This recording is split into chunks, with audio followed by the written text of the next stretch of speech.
Yes, संसार के कोने कोने में, चाहे वह मध्य हो या असभ्य अथवा पिछड़ा हुआ हो, समान या आंशिक रूप से अंधविश्वास प्रचलित हैं, क्योंकि मनुष्य अपने भाग्य पर अपने सारे झंझटों को छोड़कर मुक्त हो जाना चाहता है। जिन कार्यों को भाग्य, अवसर, तंत्र मंत्र, टोने टोटके के ऊपर निर्भर रहकर किया जाता है, वे सब अंधविश्वास की सीमा में आते हैं। जब मानव अपनी सीमित बुद्धि से परे कोई काम देखता है, तब तुरंत वह किसी अज्ञात देवी शक्ति पर विश्वास करने लगता है और अपनी सहायता के लिए उसका आह्वान करता है। भले ही वह अज्ञात देवी शक्ति उसके अंतर की ज्योति हो, फिर भी इसको सोचने विचारने का उनके पास समय या बुद्धि है ही कहाँ।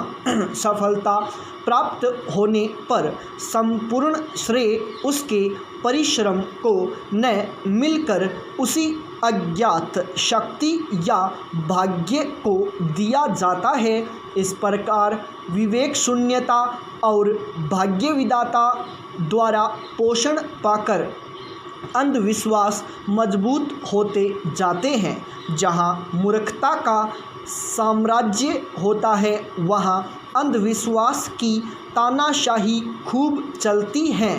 प्रगतिशील और वैज्ञानिक प्रकाश से आलोकित देशों में भी किसी न किसी तरह के अंधविश्वास प्रचलित हैं। अंधविश्वास कई प्रकार से आलोकित देशों में भी किसी न किसी तरह के अंधविश्वास प्रचलित हैं। अंधविश्वास कई प्रकार के होते हैं। कुछ जातिगत होते हैं, कुछ धर्म संबंधी होते हैं, कुछ सामाजिक होते हैं और कुछ तो ऐसे विश्वव्यापी होते हैं कि सब देशवासी उनका स्वागत करते हैं। यह वैज्ञानिक युग है। होना यह चाहिए था कि हम नए सिरे से इन रूढ़ियों के तथ्यों को समझने का यत्न करें, पर हो यह रहा है कि हम विज्ञान को इन रूढ़ियों के अज्ञान का सहायक बना रहे हैं। यह बड़ी विडंबना है। दुर्भाग्य से अधिकांश भारतीय जादू टोना, तंत्र मंत्र एवं भाग्य पर पूर्ण विश्वास रखते हैं और इन विश्वासों की नींव इतनी गहरी है कि उसे उखाड़ना आसान नहीं है। यात्रा में चलते समय, हल जोतते समय, खेत काटते समय, विद्यापाठ प्रारंभ करते समय, यहाँ तक कि सोते जागते भारतवासी शकुन और ग्रह नक्षत्रों का विचार करते हैं।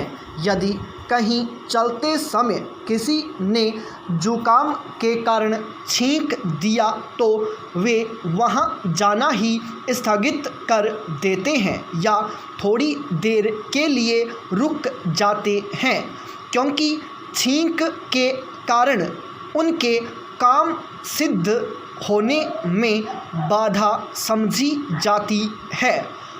भरा हुआ पानी का लोटा यदि असंतुलन के कारण हाथ से गिर पड़े, तो उसे वे भारी अपशकुन समझते हैं। पाई पैराचेंज अकारण सोना पाने या खो जाने को भी वे भावी आपत्ति की सूचना मानते हैं। यात्रा पर जाते समय यदि कोई टोक दे या बिल्ली रास्ता काट दे, तो यात्रा स्थगित कर दी जाती है। यदि किसी ग्रामीण किसान की गाय या भैंस दूध देना बंद कर दे तो वे किसी पशु चिकित्सक के पास जाने के बजाय पंडित जी महाराज से ग्रह दशा पूछने लगते हैं या फिर टोने टोटके करने लगते हैं, जिनका गाय के दूध न देने से स्वप्न में भी कोई संबंध सिद्ध नहीं हो सकता। यहाँ के अशिक्षितों को जाने दीजिए, अच्छे अच्छे पढ़े लिखे लोगों के मस्तिष्क में भी अंधविश्वासों ने इतना घर कर लिया है। आश्चर्य की बात तो यह है कि अंधविश्वासों में उन्हें कभी कभी भारी लाभ हो जाता है। पता नहीं इसमें कोई मनोवैज्ञानिक रहस्य है या कुछ और है। मैं एक आप बीती बता रहा हूँ। मुझे अधागी हो गई थी। इसमें शरीर के आधे भाग में छोटे छोटे दाने निकलते हैं। लोगों का कहना है कि यदि उनका ठीक इलाज न किया गया तो वे आधे शरीर में पैर से लेकर चोटी नक हो जाते हैं। दाने बहुत ही पीड़ा पहुंचाते हैं। रोग प्रतिदिन 1.25 गुना बढ़ता ही जाता है।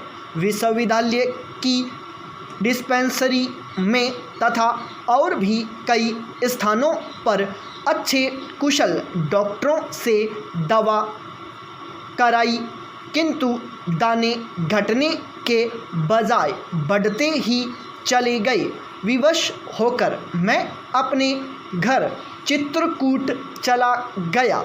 वहाँ अपने इस विचित्र रोग की चर्चा आस पड़ोस में की। सौभाग्य से इस रोग की दवा करने वाला एक कुम्हार मिल गया।